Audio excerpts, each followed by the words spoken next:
Et si on se projetait dans le futur, qu'est-ce qui nous attend dans 30 ans dans les domaines de l'alimentation, les soins de santé, la mobilité, la ville, l'enseignement ou encore l'exploration spatiale? Pendant tout l'été, BX1 vous propose une série d'émissions avec l'avenir de Bruxelles en ligne de mire et vous invite à vous prêter au jeu de la prospective. Bienvenue dans l'émission Aujourd'hui en 2050.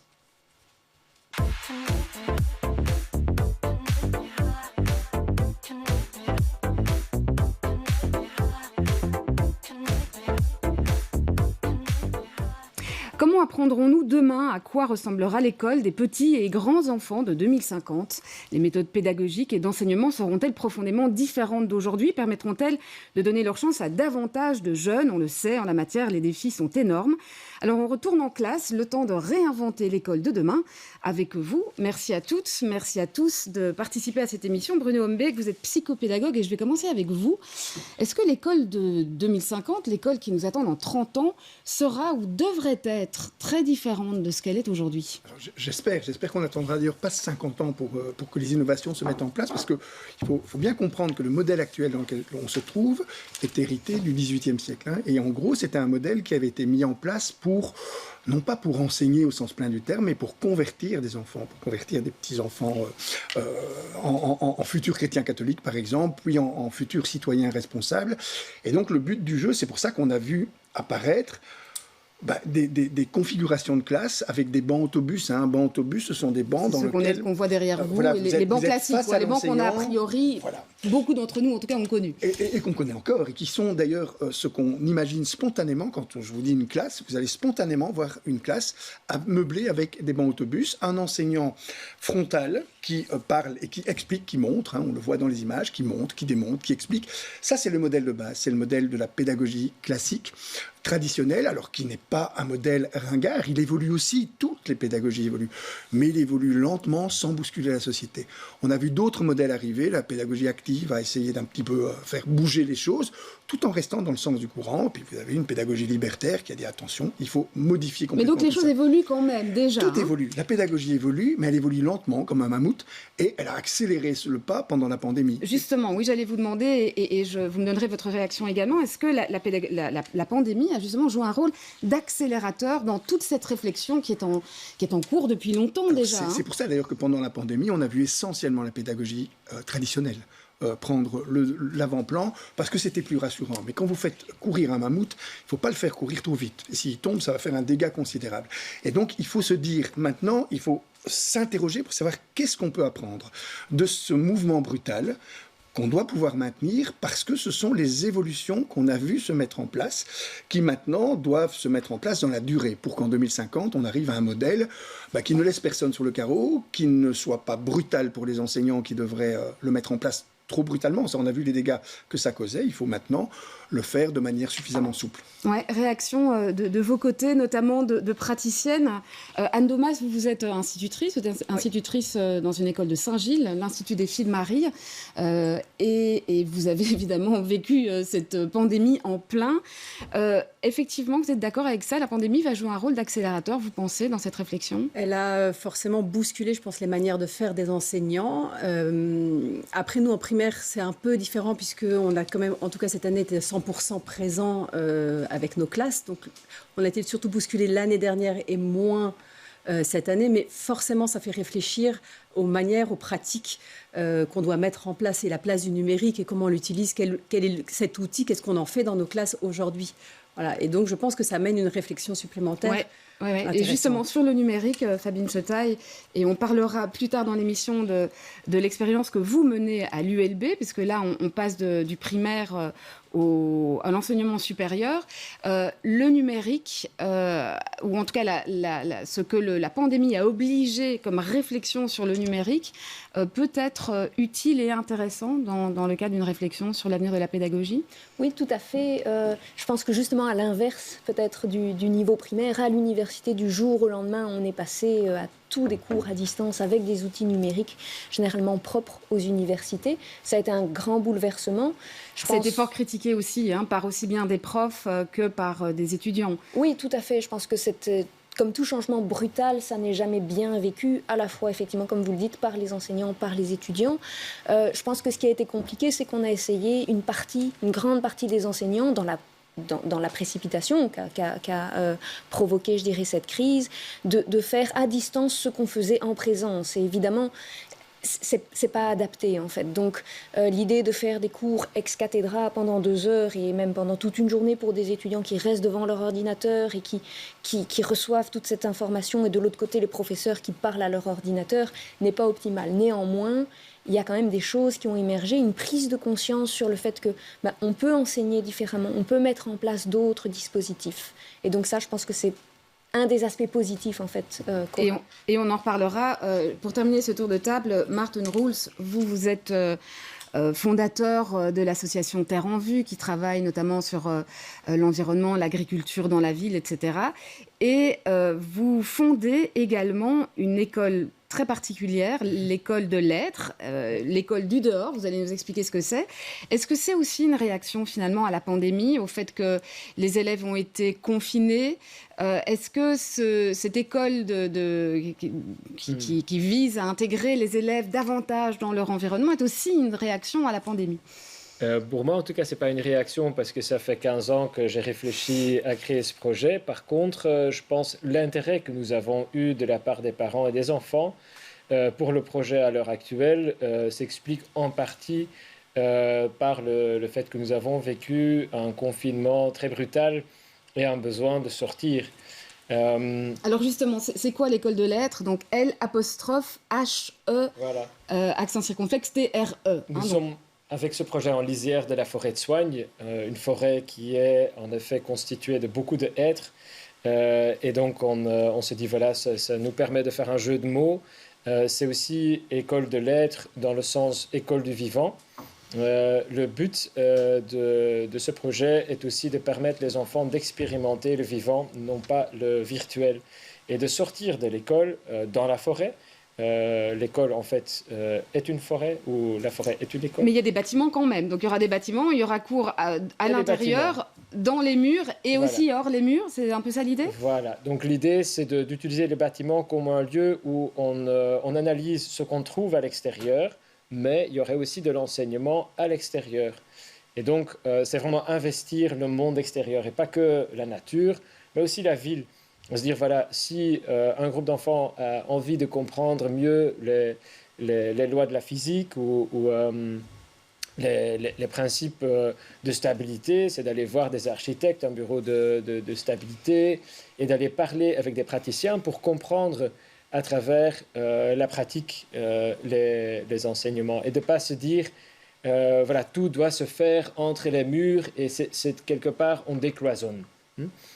C'est vraiment une tendance mondiale de se dire, tiens, est-ce qu'on ne devrait pas plus investir la réalité et quitter le modèle où on met des grands murs autour de l'école et tout doit se faire dans une sorte de micro-monde dissocié de la réalité.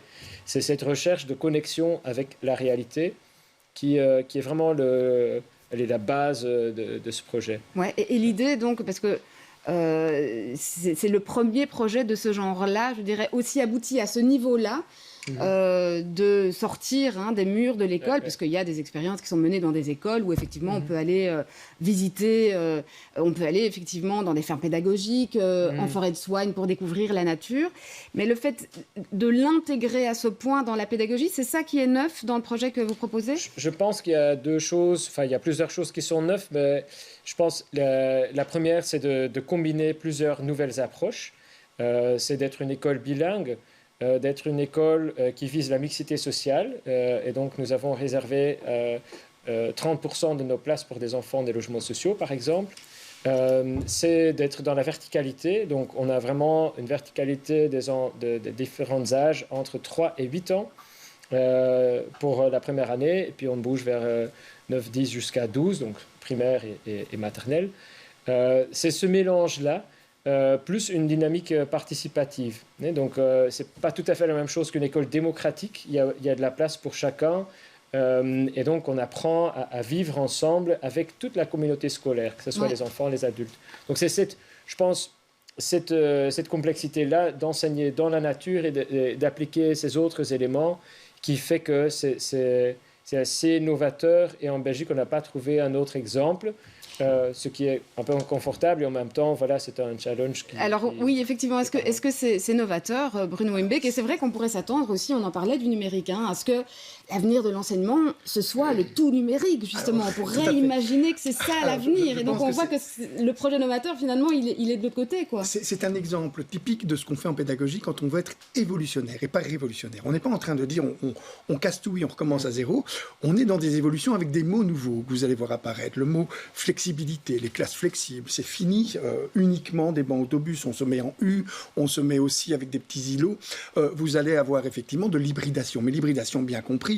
C'est-à-dire pas, à un moment donné, l'hybridation qui serait 50% de présentiel, 50% de distanciel, mais du présentiel physique et du présentiel numérique. C'est une façon différente de voir les choses. Ce que j'entends aussi développer dans ce projet, qui est un retour aux sources, parce que les premières écoles étaient les écoles de Platon, d'Aristote ou d'Épicure se faisaient à l'extérieur. Et donc on revient à la base de l'école. La classe, c'est pas une pièce. La classe, c'est les élèves qui entourent un enseignant. Vous pouvez aller avec vos enfants dans le bois. Si vous êtes un parent, vous serez, même si vous avez beaucoup d'enfants, vous n'aurez pas une classe. Ce qui rend l'environnement scolaire ce qu'il est, c'est la position d'un enseignant, avec des enfants qui sont là pour apprendre, et ça peut se faire dehors, donc parce que la classe, c'est ce groupe d'enfants qui est là en situation d'apprendre. Vous parlez de la position de l'enseignant, et là, je pense qu'on va avoir des exemples intéressants à ce niveau-là.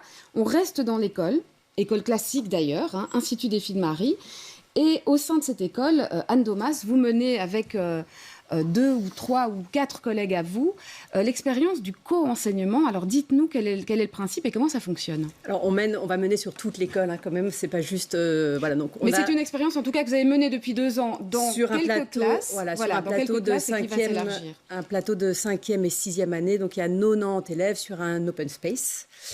Alors c'est un choix un peu particulier, effectivement, dans une école qui était plutôt classique, dans des milieux, on va dire, plutôt défavorisés. Et l'idée était de répondre à plusieurs problématiques, mais la violence à l'école, le fait que j'ai peur ou je ne me sens pas en sécurité à l'école, et le fait qu'au bout du compte, les résultats de nos élèves sont quand même pas bons. En fait, on n'arrive pas à les tirer vers le haut, ou en tout cas les amener le plus loin possible dans leur chemin qui leur est propre. Donc de travailler ensemble, de dire qu'on a 4 intelligences différentes, plus en plus une éducatrice sur le plateau. Ouais, donc on en voit quelques images d'ailleurs. L'idée, c'est que vous rassemblez 4 classes et vous êtes 4 profs. 4 titulaires et une éducatrice. Et même le professeur de néerlandais est intégré sur le plateau lors de ces ateliers. Et on voit que c'est effectivement un grand espace quand exactement. Même, Là, ils sont à 90, exactement. Il y a du monde, oui. Ils sont nombreux. Mais du coup, ça permet déjà de répondre... En fait, à chaque enfant, sa problématique et son chemin, et à chaque enseignant, sa vision aussi. Donc, on est très complémentaires et on multiplie nos intelligences. C'est-à-dire qu'à plus nombreux, on est plus fort, en fait, que tout seul face à sa classe. Et donc, vous donnez cours, alors, parce que il faut préciser, vous donnez les cours fondamentaux, le cours de français, de maths, de sciences, cours d'éveil. Ouais. Vous donnez ce cours à 90 élèves en même temps et à 4... plus en fait, une éducatrice. C'est un peu particulier. On n'est pas 90 tout le temps. On est 90 sur 4 périodes. On a la chance d'avoir des cours de religion, des cours de gymnastique. Donc, il y a des moments où on n'a que 3 classes ou des moments où on n'a que 2 classes. Mais à chaque fois, on est quand même 4 enseignants. Donc, ça veut dire qu'il y a aussi des moments, par exemple, le mardi matin, on a un atelier mathématique. On n'a que des groupes 5e, mais on est 4 enseignants. Ça veut dire qu'on peut faire des tout petits groupes de 10. C'est ça. Le principe, c'est que vous êtes toujours 4. Toujours et la classe, plus ou moins 4 ou 3 selon, mais d'ailleurs, on est toujours nombreux, on sait répondre à plein de besoins différents. Donc en fait, on travaille bien plus près de nos élèves, bizarrement à 90, que quand on est sur une classe de 24. Oui, c'est ça qui est étonnant. J'ai envie de vous faire réagir aussi, Fabienne Chetaille, parce que donc vous, là, on passe quelques années quand même, on est dans le supérieur, puisque vous pratiquez une expérience, vous, à l'ULB avec vos élèves, qui est la classe inversée. Alors, c'est un modèle qui commence à se développer de plus en plus. L'idée, c'est pas du tout que le prof et les élèves changent complètement de rôle, mais c'est quand même que le rapport se change un petit peu. Donc, expliquez-nous un peu comment vous faites fonctionner ces... Oui, tout à fait. Effectivement, c'est assez récent. Je pense que le concept est né il y a à peu près une douzaine d'années.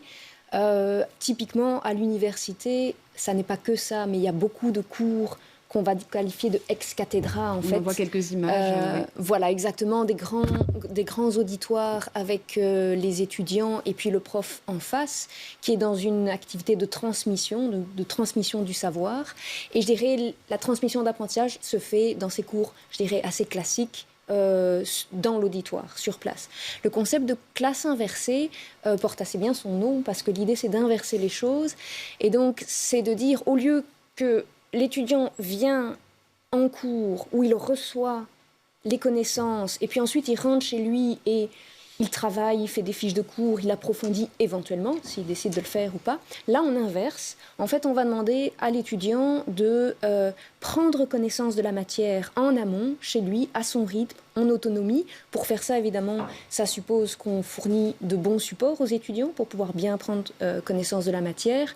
Ça peut être un support numérique comme des vidéos, mais pas nécessairement. Ça peut être un syllabus qui est vraiment rédigé dans cette optique-là, avec une explicitation de la matière, éventuellement un certain nombre de questions qui parsèment la matière pour que l'étudiant puisse s'auto-évaluer, notamment pour repérer ce qu'il ne comprend pas. On ne s'attend pas forcément à ce que quand l'étudiant a fini de travailler, il arrive en cours en ayant tout compris.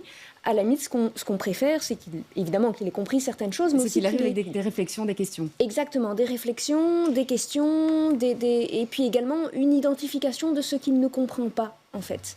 Donc ça, c'est le temps à la maison, en anticipation. Et quand l'étudiant vient en cours, eh bien là, ça va être du temps dédié à la prise de questions, notamment pour éclaircir ce qui n'a pas été compris, et puis pour approfondir, et également pour utiliser les connaissances. Donc ça, c'est quelque chose, en tout cas moi, je pratique cela avec des étudiants assez avancés en master. Et ce qui est intéressant, comme c'est des étudiants de fin de cursus, c'est vraiment pas simplement de leur transmettre de la matière, mais aussi qu'ils apprennent, enfin qu'ils utilisent, qu'ils sachent utiliser ces connaissances. Et ce qu'il faut préciser aussi, c'est que vous donnez cours à des grandes classes quand même. Hein, oui. C'est des combien, 200 élèves. À peu près 200. Voilà, on n'est pas dans le cadre de séminaires de 10 élèves. C'est quand même des grandes classes. J'avais envie de faire réagir Martin. Je vous vois prendre des notes d'ailleurs.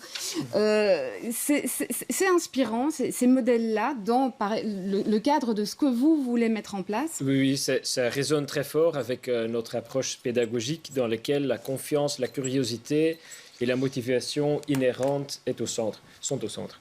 Donc, je pense qu'en effet, les enfants, ils ont une capacité et une tendance naturelle d'apprendre. Ils ont une soif d'apprendre. Mais c'est très important d'aller les titiller, d'aller chercher cette curiosité. Et juste en plaçant la responsabilité aussi chez eux, en disant, voilà, on a une thématique aujourd'hui qu'on a envie de travailler, mais il faudra quand même aller chercher dans tel et tel livre telle matière et revenez avec vos questions et surtout identifier vos difficultés.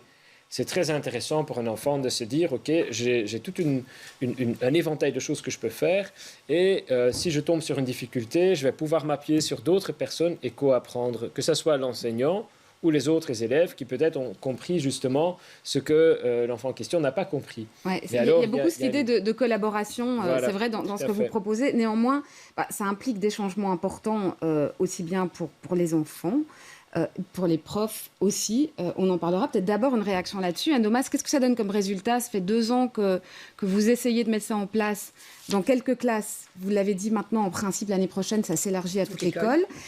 C'est un gros changement quand même. C'est un gros changement, c'est un gros chantier. Vous êtes accompagnés pour ça? Les profs sont accompagnés pour ça? On se forme tout seul. Il faut se former.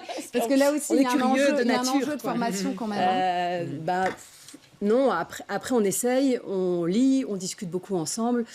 Et on avance, on va faire des erreurs, c'est sûr, mais en même temps, si on n'essaye pas, on ne saura jamais si ça marche ou pas. Et donc, ça donne quoi comme résultat, justement, je vous demandais? Au bout de 2 ans, c'est encore difficile de quantifier. Ce qu'on sait, par contre, sur le bien-être et le vivre ensemble, on a réussi le pari. Ça, c'est sûr que même par rapport à des parents dont les enfants étaient en décrochage, avaient peur, etc., on a des parents et des enfants qui nous disent on est content de venir à l'école.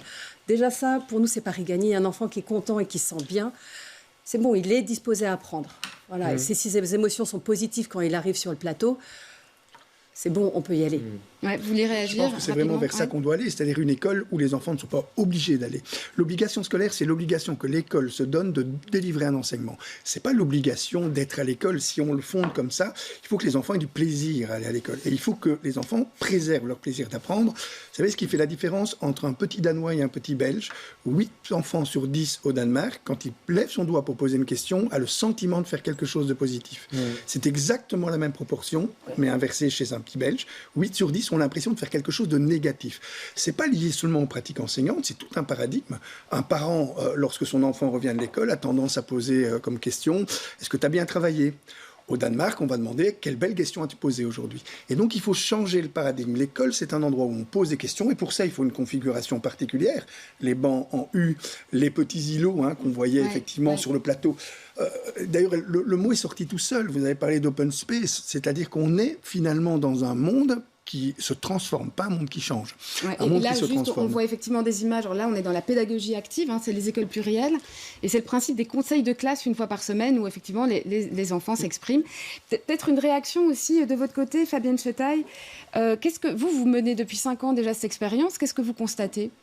Alors, un constat très immédiat, c'est clairement, c'est ce qui était recherché, c'est le développement des interactions. On a vraiment des étudiants qui viennent en cours en ayant non seulement des questions sur la matière, mais aussi des... En fait, vous avez dit ça, et ça m'a fait réfléchir, ça m'a fait penser à ça, et donc je me demande si... Et donc, une appropriation, je dirais, de la matière beaucoup plus profonde, et une curiosité qui est développée. Donc ça, je dirais, c'est mon expérience personnelle. Après, il y a eu des tentatives d'analyse scientifique pour voir quel était l'impact de ce genre de dispositif pédagogique. Il y a notamment une étude qui est sortie en 2020, donc assez récente, qui essaie de faire ce qu'on appelle une méta-analyse. C'est une étude scientifique qui fait l'analyse des études qui ont tenté de rendre compte de l'impact de la classe inversée, principalement au niveau supérieur, et l'effet a l'air plutôt positif sur la réussite des étudiants en fin de parcours. Alors c'est un effet modéré. Modéré, c'est un terme statistique pour dire que c'est pas révolutionnaire non plus. Donc il faut pas... Oui, c'est ça. Il ne faut pas non plus s'attendre à ce que ce soit la révolution dans l'école. Il faut préciser aussi que cette expérience est menée dans d'autres pays, en France notamment, au niveau maternel, primaire et secondaire, donc pas uniquement dans le supérieur. On arrive petit à petit au terme de cette émission. J'avais encore envie d'avoir votre avis là-dessus. On a parlé de ce que ça représente pour les profs. C'est quand même, parce que pour vous aussi, Fabienne Chetaille, c'est un autre boulot quand même. Il faut préparer des syllabus à l'avance, des petites vidéos éventuellement. Ça vous demande quand même un travail différent aussi. Tout à fait. Donc en amont, c'est énormément de travail, à la fois de préparation, mais aussi de conceptualisation de comment on va se passer, je dirais, l'ensemble des séances. Donc oui, c'est vraiment un engagement. On pourrait croire naïvement que ça veut dire le prof il fait plus rien pendant son cours et c'est tranquille, et c'est pas du tout ça. C'est beaucoup de travail en amont. Allez, il nous reste 2 minutes. Peut-être Martin un mot encore sur la difficulté aussi que ça représente cette évolution, pour ne pas utiliser le terme de révolution. C'est sûr que pour des structures existantes, c'est un peu comme une ferme qui passe de conventionnel en biologique. C'est un changement de cap total, et donc il faut réapprendre sur l'état. C'est très difficile pour nous. C'est très différent. On démarre de quelque chose qui est tout à fait neuf. Ça a d'autres implications, c'est-à-dire qu'on n'a pas reconnu, on n'a pas les financements, on est encore en recherche des financements alors qu'on veut ouvrir en septembre. Vous insistez aussi quand même sur le fait que l'école sera gratuite, donc c'est financé par des mécènes. Voilà, par des mécènes, parce qu'on veut que cette école soit accessible à tous. Et donc, on est encore en attente de quelqu'un qui vient nous dire, voilà, on a rêvé de pouvoir soutenir un tel projet. Bon, voilà, ça c'est une difficulté. Après, je pense que une autre difficulté, ce sera à chaque fois de revenir vers les bases et de ne pas retomber dans les pièges classiques quelque part. Pour terminer, c'est peut-être ça aussi le défi quand même, parce que vous parliez des parents qui vont dire, c'est vrai, les parents, on a tous connu ça, combien tu as eu, est-ce que tu as réussi ton interro, etc. C'est un gros changement dans les mentalités. C'est un changement de paradigme. C'est pour ça qu'il faut vraiment intégrer toutes les formes pédagogiques, y compris les pédagogies traditionnelles. Quand une pédagogie prétend chasser toutes les autres, sa durée de vie est très très faible. Il faut intégrer la pédagogie active, les pédagogies traditionnelles, les pédagogies libertaires, les pédagogies nouvelles. On voit de la méditation dans les écoles maintenant de plus en plus, ça vient d'Asie. Mais pour tout cela, il faut effectivement un accompagnement, une préparation. Moi, je trouve que les expériences qui sont révélées dans cette émission, ce sont effectivement celles qui montrent l'évolution de la pédagogie. Elles méritent toutes d'être accompagnées et surtout d'être rendues lisibles et visibles pour que ce ne soient pas des belles histoires. Le gros problème en pédagogie, c'est que vous faites parfois des expériences superbes, mais qui sont juste des belles histoires parce qu'elles s'arrêtent et qu'on ne les a pas transmises d'une école à l'autre et parfois même d'une classe à l'autre. Vous allez continuer toutes les deux vos expériences. Vous disiez que ça va en principe nous, on va perdurer, puisque du coup, première, deuxième passe en plateau et troisième, quatrième aussi. Donc oui, toute l'école et maternelle aussi. Donc là, toute l'école suit le mouvement. Ouais, et Fabienne Chetaille, vous avez des collègues aussi qui vous suivent, qui travaillent dans le même esprit que vous? Oui, tout à fait. C'est tout typiquement le genre de dispositif pédagogique qui est de plus en plus développé dans les universités, à l'ULB en tout cas, et on a toute une cellule d'aide pour réfléchir, en fait, non pas pour mettre des ordinateurs partout, c'est évidemment pas du tout le but, mais pour repenser l'enseignement de façon à ce qu'il soit potentiellement un peu plus individualisé. C'est, je pense, ça un des grands challenges pour le futur, en fait, de fournir un accompagnement plus individualisé aux étudiants, même à l'université. Mais quelle belle conclusion. Ce sera le mot de la fin. Merci à toutes, merci à tous d'y avoir participé. Merci de nous avoir suivis. Je vous souhaite à toutes et tous de passer une excellente soirée.